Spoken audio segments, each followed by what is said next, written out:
ನಟ ದರ್ಶನ್ ಅವರ ಮನೆಯೂಟದ ಕನಸು ಭಗ್ನಗೊಂಡಿದೆ. ಇದರ ಬೆನ್ನಲ್ಲೇ ಮುಂದೇನು ಅನ್ನುವಂತಹ ಕುತೂಹಲ. ಈ ನಡುವೆ ಜೈಲಿನಲ್ಲಿ ದರ್ಶನ್ರನ್ನ ಸಾಧು ಕೋಕಿಲ ಭೇಟಿಯಾಗಿದ್ದಾರೆ. 2 ಗಂಟೆಗಳ ಕಾಲ ದರ್ಶನ್ ಜೊತೆಗೆ ಚರ್ಚೆಯನ್ನ ಮಾಡಿದ್ರ. ಹಾಗಾದ್ರೆ ಸಾಧು ಕೋಕಿಲ ಜೊತೆಗೆ ಸಚ್ಚಿದಾನಂದ ಹಾಗೂ ನಿರ್ಮಾಪಕ ರಾಮಮೂರ್ತಿ ಕೂಡ ಭೇಟಿಯಾಗಿದ್ದಾರೆ. ದರ್ಶನ್ ಪುಸ್ತಕಗಳನ್ನ ಹೆಚ್ಚಾಗಿ ಓದ್ತಾ ಇದ್ದಾರೆ ಅಂತೆಲ್ಲ ಅವರು ಭೇಟಿಯಾದ ನಂತರ ಹೇಳಿದ್ದಾರೆ. ಅಭಿಮಾನಿಗಳು ಶಾಂತವಾಗಿದ್ರೆ ದರ್ಶನ್ ಇನ್ನಷ್ಟು ಗಟ್ಟಿ ಆಗ್ತಾರೆ ಅಂತ ಅವರ ಭೇಟಿ ಬಳಿಕ ರಿಯಾಕ್ಷನ್ ಕೊಟ್ಟಿದ್ದಾರೆ ನಿರ್ದೇಶಕ ಹಾಗೂ ನಟ ಸಾಧು ಕೋಕಿಲ.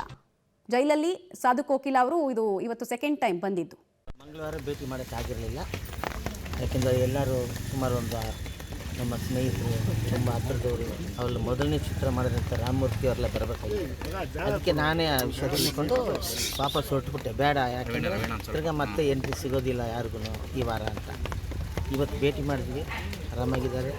ಬುಕ್ಸ್ ಓದ್ಕೊಂಡು ಸ್ವಲ್ಪ ಕೂಲಾಗಿ ಕಾಮಾಗಿ ದರ್ಶನ್ ಅವರು ಇದ್ದಾರೆ. ನಮ್ಗೆ ನೋಡಿ ನಮಗೂ ಒಂದು ಸ್ವಲ್ಪ ನೆಮ್ಮದಿ ಸಿಕ್ತು. ಯಾಕೆಂದರೆ ಮೆಜೆಸ್ಟಿಕ್ ಸಿನಿಮಾ ಮೊದಲನೇ ಸಿನಿಮಾಯಿಂದ ನಾನು ಜೊತೆಯಲ್ಲಿರೋನು, ಸುಮಾರು ಸಿನಿಮಾಗಳಿಗೆ ಮ್ಯೂಸಿಕ್ ಮಾಡಿರೋನು. ತುಂಬ ಆತ್ಮೀಯತೆಯಿಂದ ದರ್ಶನ್ ಏನು ಅಂತ ನನಗೆ ಚೆನ್ನಾಗಿ ಗೊತ್ತು. ಒಬ್ಬ ಬ್ರದರ್ ಆಗಿ ನನ್ನ ಬಗ್ಗೆ ಗೊತ್ತು. ಸರ್, ಆರೋಗ್ಯ ಏನೋ ಜ್ವರ ಬಂದಿತ್ತು ಅಂತೇಳಿ ಹೇಳಿದ್ರು. ಅದಕ್ಕೆಲ್ಲ ಇಲ್ಲಿ ಒಳಗಡೆ ತುಂಬ ಅದಕ್ಕೆಲ್ಲ ಡಾಕ್ಟ್ರ್ ಗಿಫ್ಟ್ ವ್ಯವಸ್ಥೆ ಇರುತ್ತೆ. ನಾವು ಅಂದ್ಕೊಂಡಷ್ಟು ಏನೇನೋ ಇರೋದಿಲ್ಲ. ಅವ್ರಿಗೂ ರೂಲ್ಸ್ ಆ್ಯಂಡ್ ರೆಗ್ಯುಲೇಷನ್ಸ್ ಇರುತ್ತೆ. ಅದ್ರ ಪ್ರಕಾರ ಏನು ಮಾಡ್ಬೇಕು ಅದನ್ನು ಮಾಡ್ತಾರೆ. ಏನು ಸರ್, ಕಳೆದ ಬಾರಿ ಈ ಒಂದು ಇನ್ಸಿಡೆಂಟ್ ಆಗಿ ಮುಂಚೆ ಯಾವಾಗ ಭೇಟಿ ಮಾಡಿದ್ರಿ, ಏನು ಮಾತಾಡಿದ್ರು? ಅದೆಲ್ಲ ಯಾಕೆ ಪುಸ್ತಕಗಳೆಲ್ಲ ಓದ್ತವ್ರೆ, ಚೆನ್ನಾಗಿದೆ. ನಾವು ಮಾತಾಡೋಕ್ಕೆ ಹೋಗಲಿಲ್ಲ, ಎಲ್ಲವೂ ಕೇಳಿದ್ರು. ಬೇಗ ಹೊರಗಡೆ ಬರ್ತೀನಿ ಅಂತ ಅಷ್ಟೇ.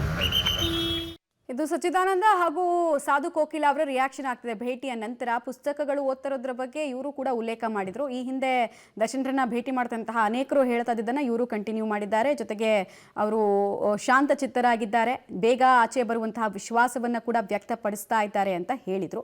ಆರೋಗ್ಯಕ್ಕೆ ಸಂಬಂಧಪಟ್ಟಂತೆ ಕೂಡ ಸಾಧು ಕೋಕಿಲ ಅವರು ಸ್ಪಷ್ಟನೆಯನ್ನ ಕೊಡೋ ಪ್ರಯತ್ನವನ್ನು ಮಾಡಿದ್ರು.